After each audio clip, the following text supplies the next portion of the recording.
수국의 영양 결핍에 대해서 짧게 다뤄보겠습니다. 수국이 분갈이 한 이후에 이런 현상을 겪어보신 분들이 계실까요?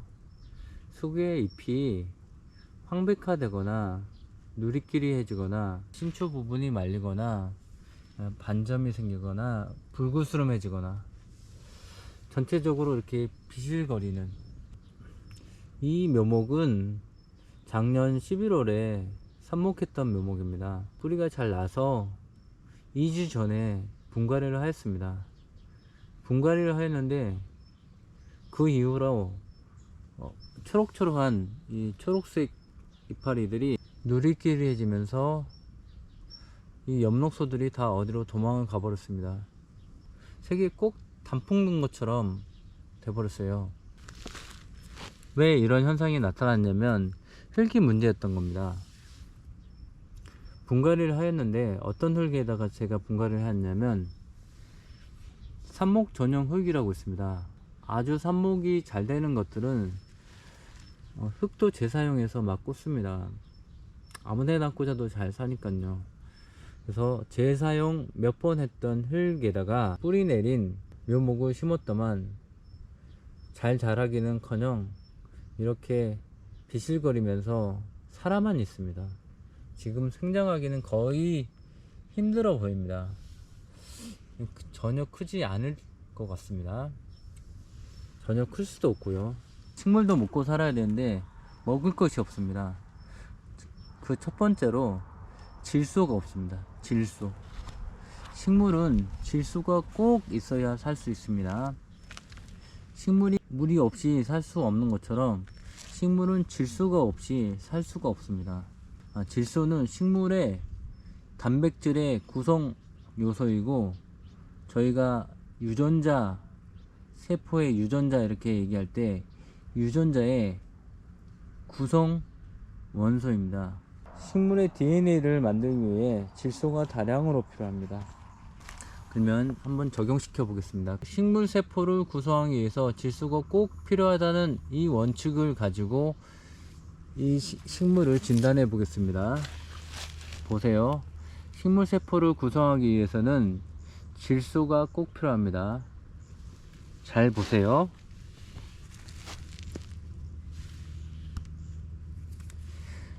이 신초는 분갈이를 한 이후에 밀어올린 신초입니다. 이 흙에는 거린기가 전혀 없었습니다. 질소가 빵프로입니다.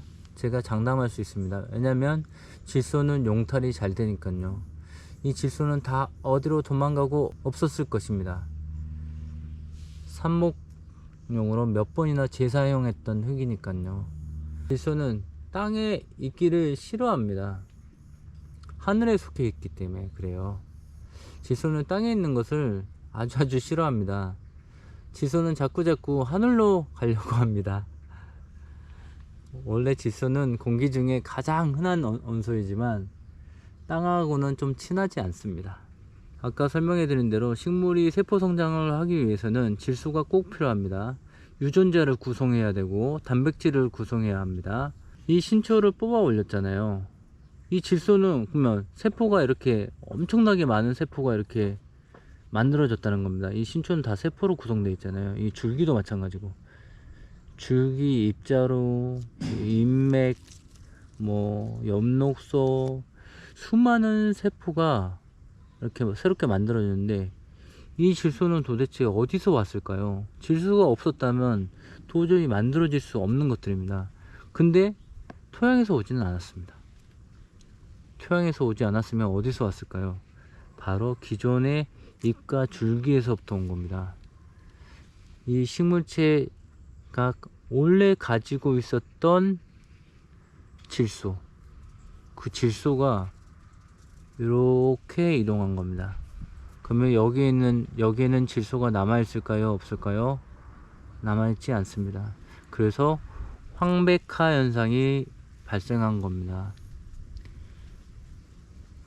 부모, 자식이 먹을 게 없어요.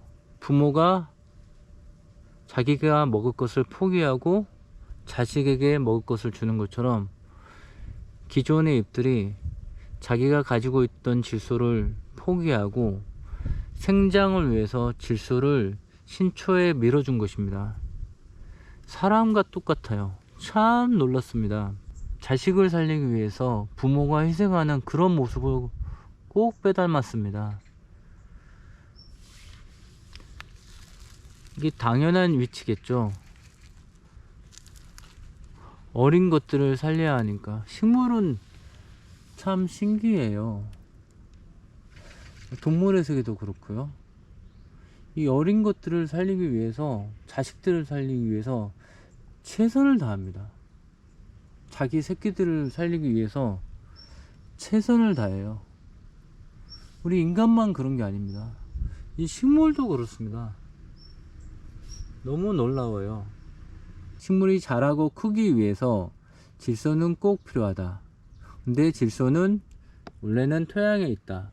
근데 질소는 토양에 있는 것을 아주 싫어한다. 금방 도망가 버린다. 근데 도망가 버리고 없는 흙에다 식물을 심었다. 질소 결핍이 발생한다. 식물은 생장을 하기 위해서, 살기 위해서 기존에 가지고 있었던 잎이나 줄기에 있는 질소를 신초로 보낸다. 기존의 잎과 줄기들은 비실거리기 시작한다. 황백화 현상이 발생한다. 이런 원리로 지금 분갈이 했던 제 묘목이 이렇게 비실거린 겁니다. 다른 결핍 증상들도 있어요. 테두리 가장자리가 안 좋습니다. 칼슘 뒤로 말려 있습니다. 마그네슘은 말할 것도 없고요. 엽록소를 구성해야 되기 때문에 쭉쭉 빨아 가지고 신초를 다 밀어줬을 겁니다. 마그네슘. 분갈이 한 이후에 식물이 잘 자라지 못한다. 그 원인 중에 하나가 토양이 좋지 못해서입니다. 거름기가 아예 없는 경우는 지금 보고 계시는 바와 같이 이런 현상들이 나타납니다. 그 현상의 첫 번째가 질소의 부족이에요. 질소의 부족 현상이 뭐냐면, 질소의 부족 현상으로 이런 현상이 나타납니다. 그걸 말로 표현하자면 황백화 현상이라고 하는데, 이렇게 하얘져 버렸잖아요. 잎사귀가 노래졌다가 하얘져 버려요. 아예 이거 하얀색 꽃잎 같죠. 꼭 질소가 부족하면 이런 현상이 나타납니다. 하얘져 버렸어요. 식물의 질소는 가장 필요한 원소입니다. 질소는 원자번호 7번이에요. 이 7이라는 숫자가 굉장히 의미심장한데요. 질소는 그리고 하늘에 속한 원소입니다. 좀 4차원 얘기예요. 제가 4차원 INTP라고 이렇게 써놨는데 제가 4차원입니다. 좀 질소는 하늘에 속해 있고 땅에 있는 것을 허락하지 않아요. 땅에 잘 못 있습니다. 질소를 고정하기가 엄청 힘들어요. 질소가 토양에 고정된다면요, 누구나 농사 지려고 할 겁니다. 모든 식물이 대충 농사 져도 다 잘 자랄 겁니다. 식물이 DNA를 구성하기 위해 필요한 원소는 5가지인데요. 수소, 산소, 탄소, 질소, 인산입니다. 칼슘 결핍, 마그네슘 결핍, 인 결핍, 칼륨 결핍 다 들어가 있습니다. 여기에 종합 선물 세트로 다 들어가 있어요. 토양이 너무너무 부실하니까. 근데 질소가 제일 중요합니다. 질소만 잘 공급해도 식물은 이렇게 힘들어하지 않습니다. 거뭇거뭇한 거 보이시죠? 약간의 비료를 줬는데 이게 식물의 뿌리를 통해서 들어가려면 시간이 좀 걸려요. 아주 심각한 이런 경우는 옆면 시비를 해주시면 좋습니다. 여기에 질소 성분이 많이 들어가 있습니다. 옆면 시비를 해주세요. 이미 질소가 도망가 버리고 없는 기존의 잎들은 회복되지는 않습니다. 이렇게 해서 이미 자신을 포기해 버렸으니까요.